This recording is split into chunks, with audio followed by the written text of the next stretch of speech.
মহিলা মাকে সান্ত্বনা দিলেন, আমাকেও বিভিন্ন উপদেশ দিলেন, এরপর চলে গেলেন। আমি শুধু নিজের পরিস্থিতি কতটা ভয়াবহ তাই ভাবছি। একে তো আমার উপর মিথ্যে অপবাদ দিল, এখন তো মহল্লায় ছড়িয়ে দিল সেই অপবাদ। দীর্ঘশ্বাস ফেললাম এসব ভেবে। এর মাঝে কেটে গেল কয়েকদিন। ঘর থেকে বের হওয়ায় দায় হয়ে গেল। কেউ দেখলেই নানান কটূক্তি করে, আমাদের দেখলেই নানান কথাই শোনাচ্ছে। চুপচাপ শুনেই যাচ্ছি, কোনো উত্তর দিচ্ছি না। উপরওয়ালার বিচারের আশাই তাকিয়ে আছি। আজ বিকেলে আমার ডিভোর্স পেপার চলে এসেছে আমাদের বাড়িতে। এর আগে এই কথাটা জানাজানি হয়ে গেছে, কারণ এটা বাড়িতে আসার আগেই মহল্লার সবার কানে পৌঁছে গেছে যে এটা আজ আসবে। অন্তরের মা গিয়েই সবার কাছে বলেছে এই খবর। বাতাসে বাতাসে আমার কানেও চলে এসেছে এই খবর। এই যন্ত্রণা যেন মরণ যন্ত্রণার সমতুল্য। নিজেকে এখন পাগল পাগল লাগছে। শেষ পর্যন্ত অন্তরের সাথে আমার সব সম্পর্ক শেষ হয়ে গেল। সে নিজের হাতে সব কিছু শেষ করে দিল। আলাদা হয়ে গেলাম আমরা। এখন দুজনের রাস্তা আলাদা আলাদা। তার সাথে আমার আর কোনো সম্পর্ক নেই। ভাবলেই বুকটা খা খা করে ওঠে। মানতে পারছি না যেন এটা আমি, কিন্তু সত্যি তো আর মিথ্যে হয় না। সময় চলতে থাকে। কেটে গেল আরও কয়েকটা দিন। একে তো এমন যন্ত্রণা, তার উপর আশেপাশে মানুষের কটু কথা। ভীষণ কষ্ট দিচ্ছে আমাকে এগুলো। গতকাল তো দেখেছি অন্তর তার নতুন বউ নিয়ে আমাদের বাসার সামনে দিয়ে হেঁটে যাচ্ছে। কি সুন্দর হেসে হেসে যাচ্ছে আর কথা বলছে তার সাথে। এসবের পর নিজেকে সামলাতে বড্ড কষ্ট হচ্ছিল আমার। মাও বোধহয় আমার কষ্ট বুঝলেন। একদিন বিকেলে মা আমাকে বললেন, তোকে একটা কথা বলার ছিল। আমি তখন জানালা দিয়ে বাইরে তাকিয়েছিলাম। মায়ের কথা শুনে তার দিকে তাকিয়ে বললাম, বলো। মা বললেন, আগামীকাল তোর ছোট মামা তোকে নিতে আসবে। আমি আশ্চর্য হলাম। জিজ্ঞেস করলাম, কেন, কি হয়েছে? মা বললেন, কিছু হয়নি, তুই এখন থেকে সেখানেই থাকবি। মায়ের কথা ঠিক বুঝলাম না। আমি এখন থেকেই সেখানেই থাকবো মানে? আমি মামার বাড়িতে থাকতে যাব কেন? মাকে বললাম, মানে সেখানে পাঠাচ্ছ কেন আমাকে? মা দীর্ঘশ্বাস ফেললেন, বললেন, পাঠাচ্ছি না, চলে যাচ্ছি। এখানে আর থাকছি না। বাড়িওয়ালাকে না করে দিয়েছি, ট্রেলার ও বন্ধ করে দিয়েছি। এ মাসে শেষ হলে আমিও তোর মামার বাড়ির দিকে চলে যাব। এই এলাকা আর থাকা যাবে না রে মা। তোকে এমন দেখতে আমার একটুও ভালো লাগে না। এইসব মানুষের কথাবার্তা শুনে তুই মন খারাপ করে থাকিস, তা আমি চাই না। সবাই না জানলেও আমি তো জানি আমার মেয়ের দোষ না গুণ, কিন্তু কাউকে কিছু বলে লাভ হবে না যে, তাই এই শর ছাড়াই আমাদের জন্য ভালো হবে। তুই কাল তোর মামার সাথে যাবি, ব্যাস। মায়ের কথার বিপরীতে কিছুই বললাম না। ঠিকই বলেছে, এলাকায় থাকলে আমি পাগল হয়ে যাব। অন্তর এভাবে আমার সামনে ঘুরলে আমি ঠিক পাগল হয়ে যাব। তাই তৈরি হলাম এ শহর ছাড়ার জন্য। আগামীকাল মামার সাথে রওনা হব রাজশাহীর উদ্দেশ্যে। ছোট মামা এলেন সকাল 10টা নাগাদ। মামা আসার পরপরই মা কেঁদে দিলেন। মামা মাকে সান্ত্বনা দিলেন কিছুক্ষণ। এরপর আমাকেও ধৈর্য ধরতে বললেন। আমার ব্যাগপত্র আমি গুছিয়ে নিয়েছি গতকাল রাতেই। মা মামার জন্য খাবার বাড়লেন। খাওয়া দাওয়া শেষ করে আমাকে নিয়ে রওনা হলেন মামা। ব্যাগপত্র নিয়ে গেটে আসতেই দেখা হলো অন্তরের সাথে। অন্তর আমাকে দেখেই বিশ্রীভাবে হাসল, বলল, কোথায় যাচ্ছিস? কোথাও গিয়ে লাভ নেই, তোর কলঙ্ক মুছবে না। তুই কারোর ঘর করতে পারবি না। কখনো দেখিস তোর মতো বন্ধা মেয়েকে কে বিয়ে করবে? বলে সে অট্ট হাসিতে ফেসে পড়ল। আমার খুব ঘৃণা হলো।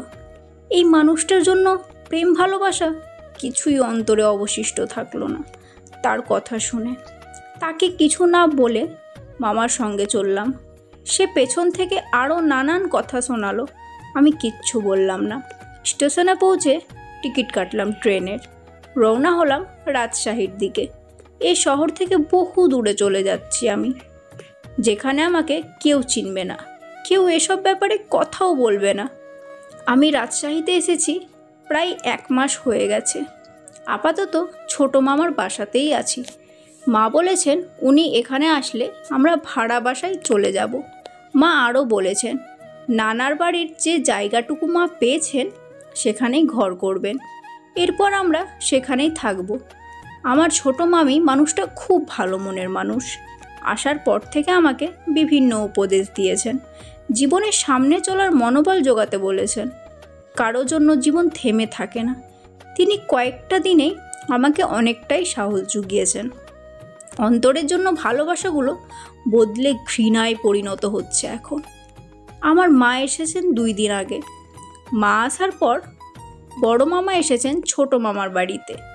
বড় মামার নানার থেকে পাওয়া জমি বিক্রি করে শহরের দিকে বাড়ি করেছেন।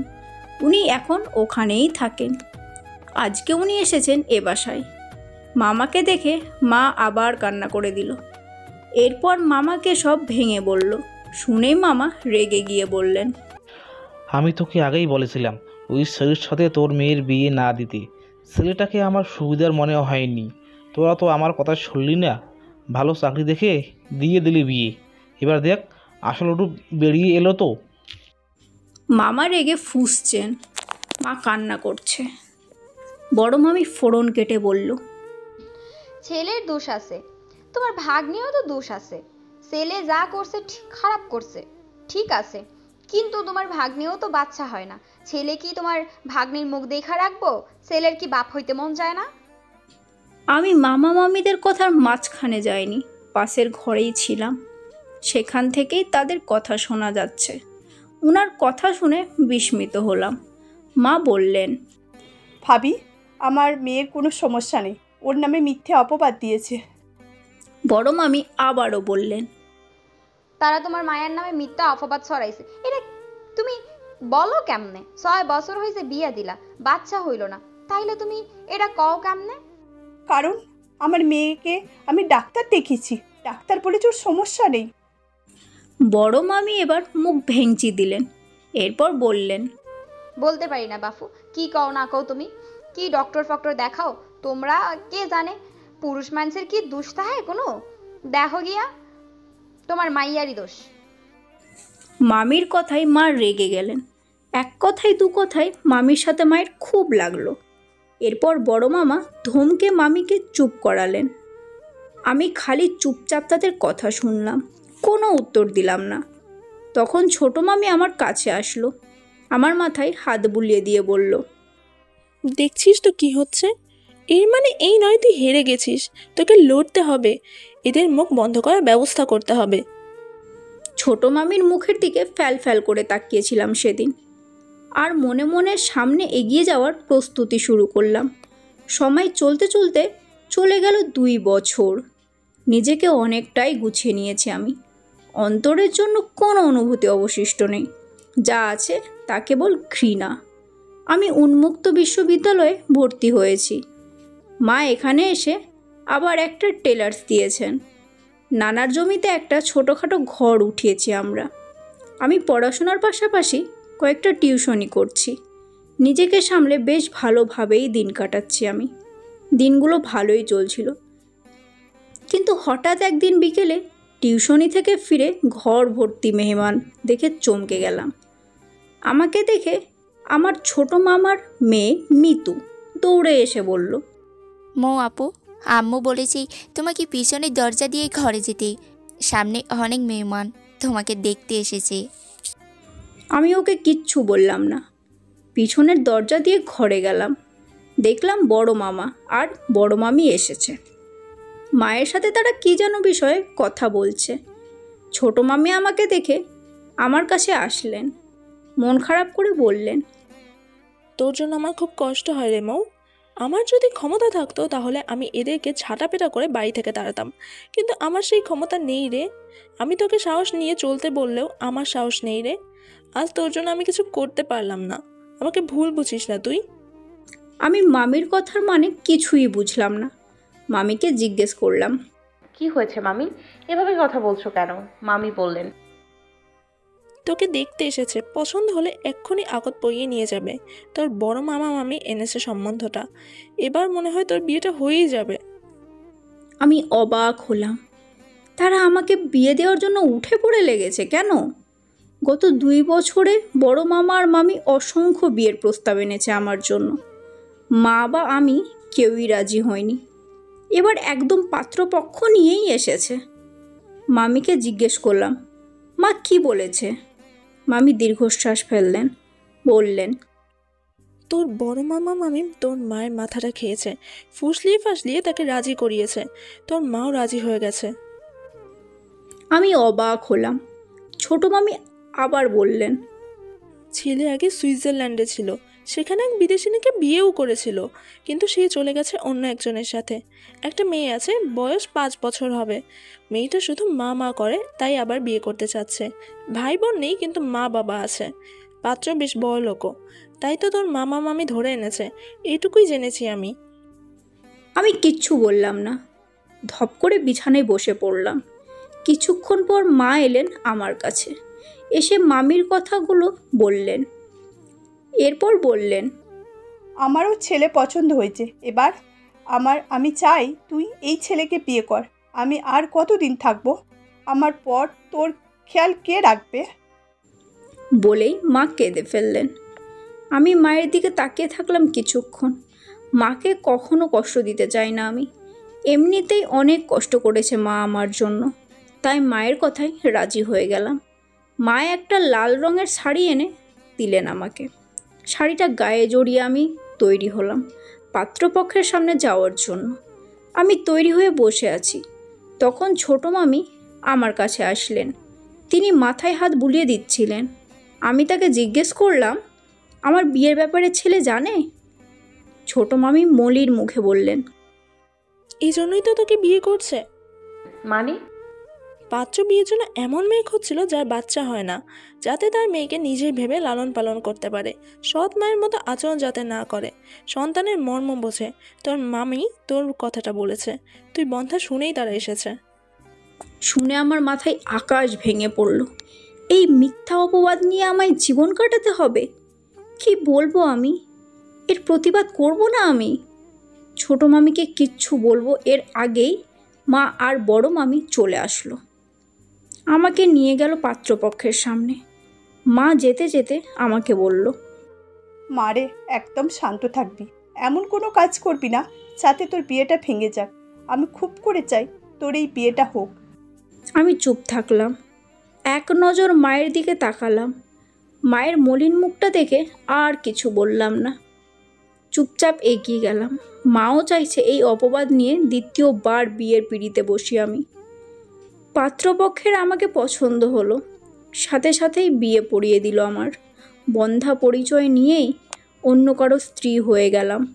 চোখ দিয়ে নোনা জল গড়িয়ে পড়ছে। জীবনটা একদম তিক্ত মনে হচ্ছে এই মুহূর্তে।